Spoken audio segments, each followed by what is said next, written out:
Exam boards love chucking in unfamiliar chemistry, so if you do OCR chemistry, you probably might not have heard of Diels-Alder reactions, but this was a question on an OCR paper. Diels-Alder reactions are used in the synthesis of many important organic compounds. The Diels-Alder reaction of buta-1,3-diene with ethene is shown below. So this is the buta-1,3-diene. As you can see, it's a diene. It reacts with ethene there to form this product. Add curly arrows to the diagram below to complete the mechanism.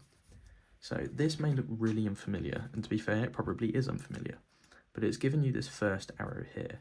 So you can tell that arrows, curly arrows, will always go from high electron density to low electron density. So as you can see here, a high electron density double bond will break and it will seemingly go to nothing. But now that you know that, you know it can go to nothing. And so for example, if I go here, this can break and it can go to nothing. We need to form a 6-membered ring. At the minute, we've got a 4-membered ring and a chain and a 2-membered chain. You need to combine them. So you do that by adding that curly arrow, which was already given, and this one breaks here. But if you add this curly arrow here, this C is already bonded to 2 H's, an H here and an H here. They're not drawn in, but they're there. If you were to add another bond, that carbon is now pentavalent, which is not correct. You do not want 5 bonds on a carbon. So this bond will have to break and go here. And therefore that is the first step of this reaction here. That's 1 mark. Well, actually, I think it would be 2 marks. If you manage to get this first bit here, you're pretty much set for these two anyway, because it's just pattern recognition. Like you would have probably never heard of a Diels-Alder reaction. You won't cover that until you get to degree level. But it's just the pattern that they're looking for. They're looking for the unfamiliar knowledge, because you have to be able to determine and use your mechanism knowledge to know that this and this and this will all form this eventually. It's kind of expected knowledge that will happen. And so these are 2 other questions. 2 more Diels-Alder reactions of buta-1,3-diene are shown below. Draw the organic products. There's only 1 product for each. And the thing is, it's just, as I said, pattern recognition. You have to follow the pattern. And so if you follow these arrows round, this will go here. I appreciate it's quite a big gap there. This will go here, and this bond will go there. And so if you follow that, I'm just going to draw these 3 here first. This arrow will go there, double bond.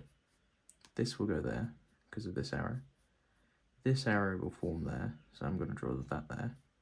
It's already got 1 there. A double bond breaks here. Not both of the bonds, only 1 of them. So if only 1 of them breaks, you know it must look like that. And so that is the current situation that we've got here. And then you can just draw in the rest of the molecule, like so. Just like that. This next one may seem a little bit harder, but try not to think that. Like, just use the same pattern recognition that you've seen already. This bond will form there, this bond will form there, and these electrons will then go there. Even though this is an alkyne, it will still react the same. So if I once again form the backbone, so this is what the backbone currently looks like. This bond, this bond, this bond. I'll draw the double bond in there. But now, if you see, this bond will essentially form, if I start to use this one, it's going to look like that. So this carbon is essentially this carbon. So if they're the same, you could just treat this as having a carbon come off here, like so. And obviously it'll be the same down here, like so. You've got to keep this bond the same, like there, and you've also got to keep this bond the same there, because only 1 of the bonds breaks. This triple bond breaks, the pi bond. This breaks, and the electrons form here. It's really difficult to grasp it if you don't know what's going on, but it's testing your unfamiliar mechanism knowledge here, and they may do this again with other different examples, so be careful. Thank you for watching.